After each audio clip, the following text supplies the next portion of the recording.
Hello everyone, welcome back to our YouTube channel. Last పార్ట్లో విదురుడు భీష్ముడితో పాండవులు ఖచ్చితంగా ఎక్కడో ఒక చోట జీవించే ఉన్నారు, వాళ్ళు సమయం వచ్చినప్పుడు బయటకు వస్తారని చెప్తాడు.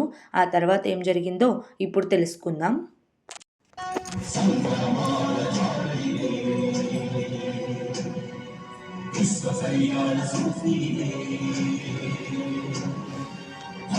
ధర్మము ఆదియనందము సత్యము సాధనలందము జాత్యంకారమయ్యము సారము శక్తిదే భక్తిదే జీవన్ముక్తి మార్గమిదే పంచమ వేద సారం మహాభారతం. కృష్ణుడు చూపిన లీల ఇది, జీవన వేద మార్గమిది, గీత జనించిన క్షేత్రమే మహాభారతం.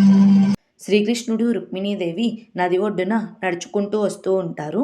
అప్పుడు రుక్మిణీదేవి పాండవులు చనిపోయారనుకొని బాధతో, నా సోదరుడు అర్జునుడిని నేను మరొకసారి కలవాలనుకున్నాను, అలాగే కుంతీమాత పాదాలకు నమస్కరించి ఆశీర్వాదం తీసుకోవాలనుకున్నానని ఏడుస్తూ ఉంటుంది.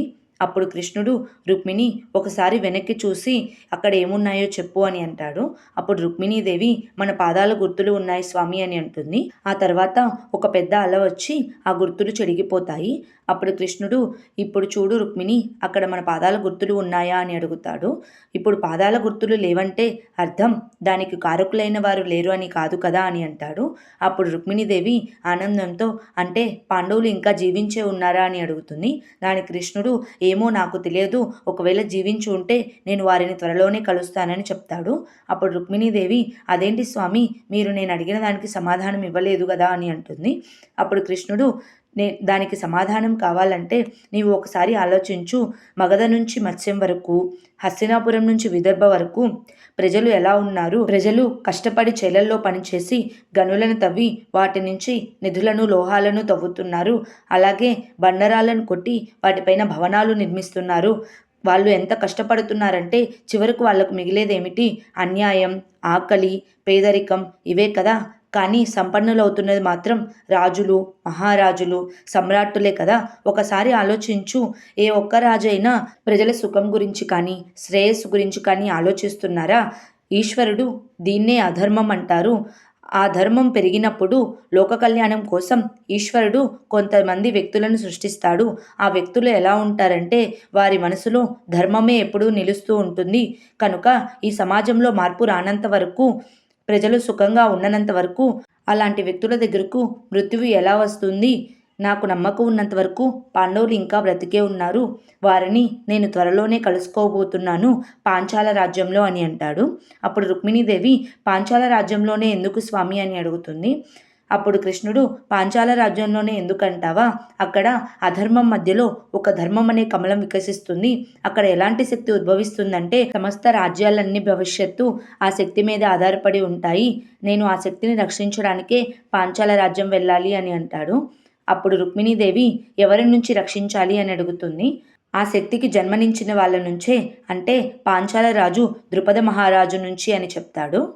పాంచాల రాజ్యంలో కొంతమంది ఋషులకు శిక్షలు విధిస్తూ ఉంటారు.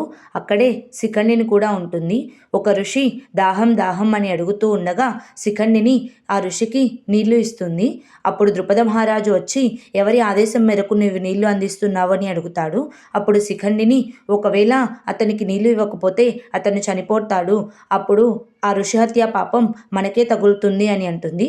అప్పుడు ద్రుపద మహారాజు శిఖండి చేతిలో నీళ్లు పక్కకు నెట్టివేసి ఆ ఋషి దగ్గరికి వెళ్ళి వీళ్ళు ఋషులు కాదు, వంచకులు, నన్ను మోసం చేశారు, నాకు పుత్రుడు ఇవ్వని వీళ్ళ తపస్సు ఉపయోగం లేదు కదా అని అంటాడు.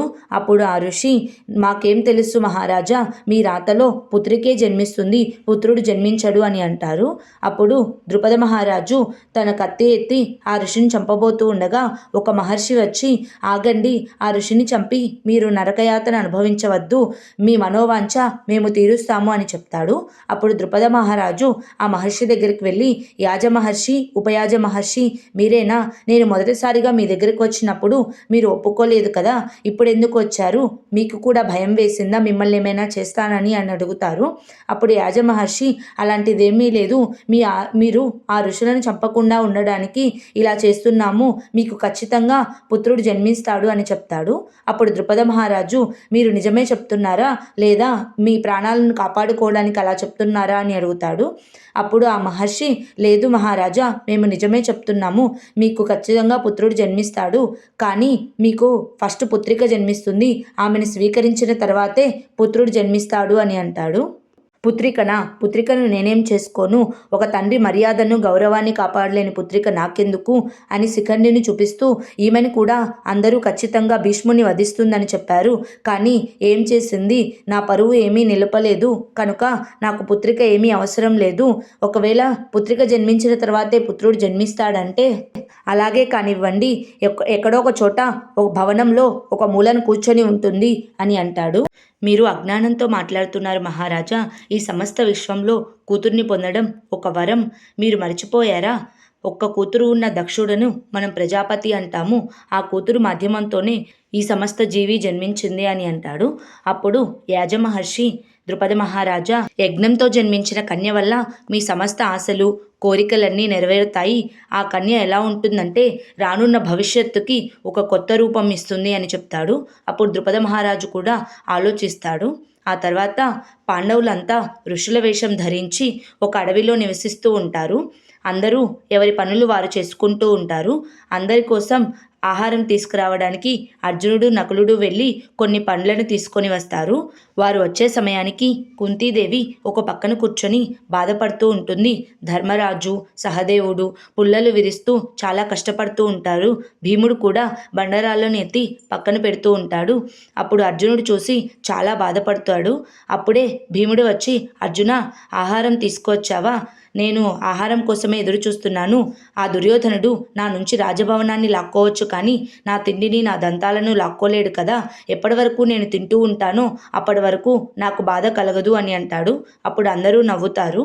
ఆ తర్వాత అర్జునుడు తను తెచ్చిన ఆహారాన్ని కుంతీదేవి దగ్గరికి తీసుకువెళ్తాడు. కుంతీదేవి అందరికీ ఆకులు వేసి ఆహారం వడ్డిస్తుంది. ఆ తర్వాత అర్జునుడు, అమ్మ, మేము మొదటిసారి హస్తినాపురంకి వచ్చినప్పుడు పితామహులు మాకు మోచేతిని ముడవకుండా ఆహారం తినమని సూచించారు, మీకు దానికి అర్థం తెలుసా అని అంటాడు. అప్పుడు కుంతీదేవి, అదెలా చేస్తారు అర్జున అని అంటుంది. అప్పుడు అందరూ కలిసి మోచేతిని ముడవకుండా వాళ్ళ అమ్మకు ఆహారం తినిపించడం మొదలు పెడతారు. అప్పుడు కుంతీదేవి ఆనందంతో కన్నీరు కారుస్తుంది. అప్పుడు అర్జునుడు కుంతీదేవి కన్నీళ్లను తుడుస్తూ, అమ్మ, మేమందరం కలిసిన్నంత వరకు మోచేతిని ముడవలసిన అవసరమూ లేదు, ఇతరుల ముందు తలవంచే అవసరం కూడా లేదు అని అంటాడు. ఆ తర్వాత నకులుడు సరదాగా, భీమన్నయ్యకి మాత్రం అందరూ వంతుల వారీగా భోజనం తినిపించాలి, నేను ఒక్కడినే తినిపించలేను అని అంటాడు. అందరూ సరదాగా నవ్వుకుంటారు. ఆ తర్వాత ఏం జరిగిందో నెక్స్ట్ పార్ట్లో తెలుసుకుందాం.